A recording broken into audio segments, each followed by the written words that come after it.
So, as I say, what I'd like to do is take a couple of minutes and talk about really what's next.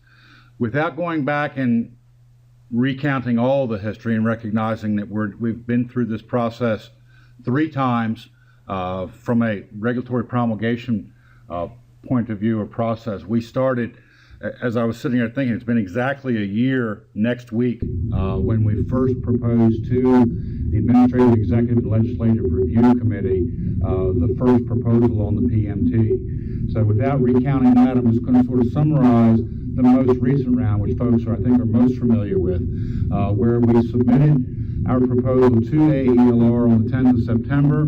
That proposal was published in the Maryland Register. It was the full process of promulgation where you publish your proposal and then receive comments. We took comments on the proposal through the 18th of November and received 706 comments from a variety of stakeholders in the issue, but primarily concerns from the farm community as well as local elected officials, local county governments, and it was based on this very widespread concern from this broad array of folks about the proposal. The department made the decision to withdraw that proposal from AELR, and we did that on the 18th of November. In making actually withdrawing the proposal, by default, the AELR hearing that had been scheduled on the issue for the 20th of November was canceled. So, looking forward for where we go from here. Clearly, the number one concern that we heard from our comments and from the public meetings that we hosted across the state was generally unknown impact. And what farmers said that they fully didn't understand. There was a lot of I think a lot of perceptions, if you will, that are sort of flying around without a full understanding of A, having the PMT run on their individuals' farms, and B, knowing what those changes might be as a result of that new tool. But as we go forward, I think what's important to do is to distinguish from the science that Josh has explained from the implementation of that science.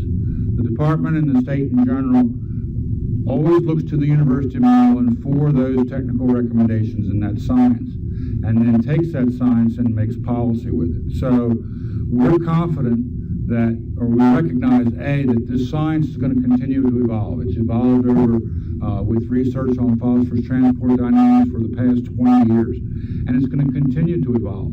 But clearly what we know today is more accurate and more site-specific than what we adopted roughly 13 years ago with the P-Site Index. So what we want to do is move forward and implement that current science. And I'm going to talk a little bit about some of the factors, addressing some of the comments we heard about how we do that. But to the extent that the science is going to continue to evolve, to the extent that we get more accurate, that Josh's pattern, sort of gets tighter around the bullseye, there's going to be a peer review process that's involved to validate that and to make sure that that's everyone's collective best understanding, and we'll continue to adopt those changes as we move forward.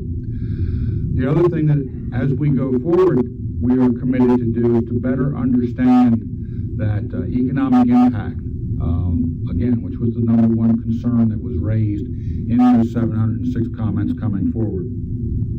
So we're committing to pursuing an economic impact. We'd like to understand sort of the impacts both at the farm scale and some of the market conditions that exist with animal waste in the market that relates to their handling, their transportation, their costs of application, sort of this other question of offsetting cost of commercial fertilizer to meet nitrogen needs.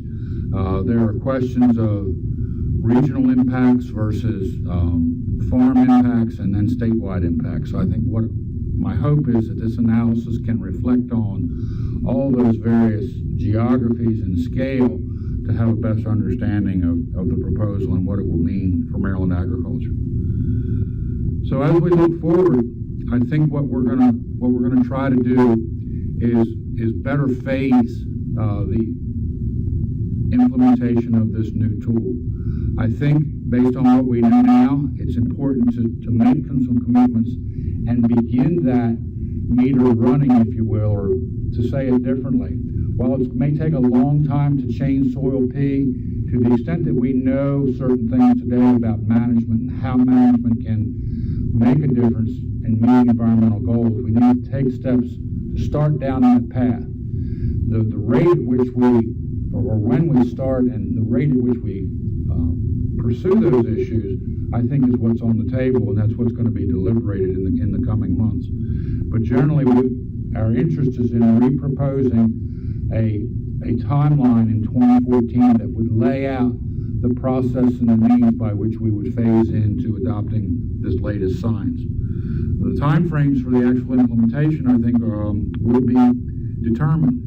But one of the things that's really key, and it's again to the point that Josh has made, to the point that some of you have made, is that as we go forward, we need to have more information about how this new tool reacts, calculates, and affects farm management. So Trish is going to talk a little bit in her presentation about some tools that we're putting together to collect that information.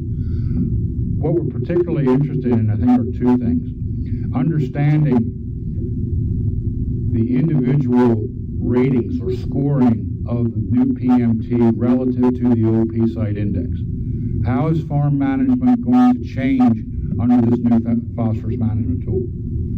So that's going to involve a couple of things, but primarily and it's revolving around manure application. How are those management changes going to need to change over time? So related to that, in addition to what are the scores from one tool to the other, but what are the differences going to be in terms of manure application? And what does that mean from an NDA perspective in terms of the resources and the programs that we put out to help support or offset these kinds of impacts or effects? So to the extent that there's going to be more transport of manure to other receiving farms, information about the extent or scope of that change in this interim period are going to be helpful in us putting the dollars in place to make those programs successful and meet those needs. That's a real quick summary of sort of where we've come and how we're going to move forward and the issues that we're going to consider. In the coming months, we're going to be meeting. I think we're going to focus on several sectors. Clearly, from my perspective, while there's been a lot of discussion and reaction from the poultry industry on this issue and on the shore, and that's driven, I think, as Josh explained, by how the new tool considers subsurface drainage, and some of the more dramatic changes in scoring and risk are in landscapes where we have that subsurface drainage. But also impacted is the dairy industry in the central or western part of the state.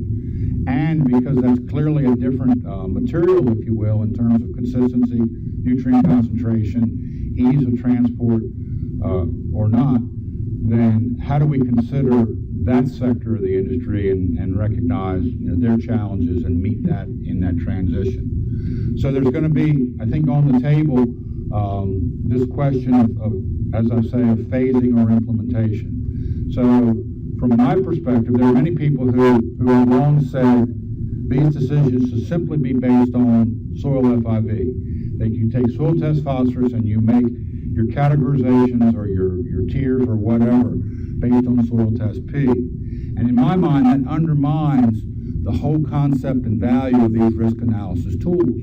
Because as we said, there are so many site-specific characteristics that ultimately determine the environmental risk that should be considered in making these types of decisions, these management challenges, and in this case, a regulatory requirement. So I see these tiers or this phasing based on a degree of environmental risk, i.e.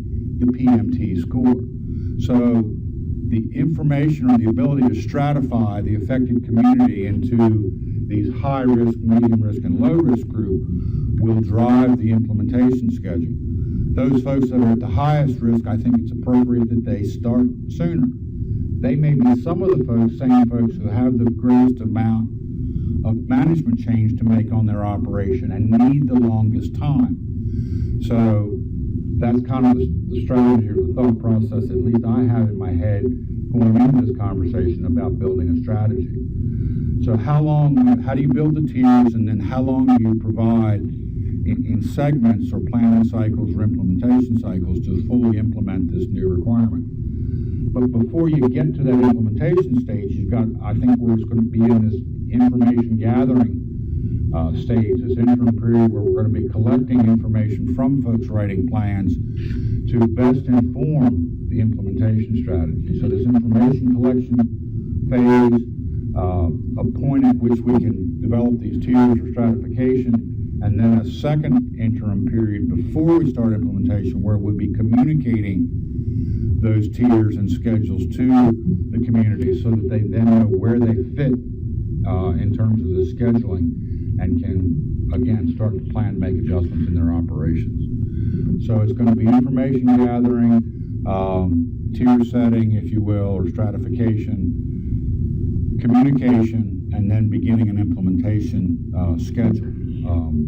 And all of that can be done in a regulatory proposal that's put in place at the beginning, and it simply lays out that process. So it does it in a way that meets, I believe, meets our commitments. It makes clear that we're committed to adopting this tool, which we believe is the best science and current understanding of this issue, and is sensitive to the management changes and the economic issues that we've heard raise as concerns.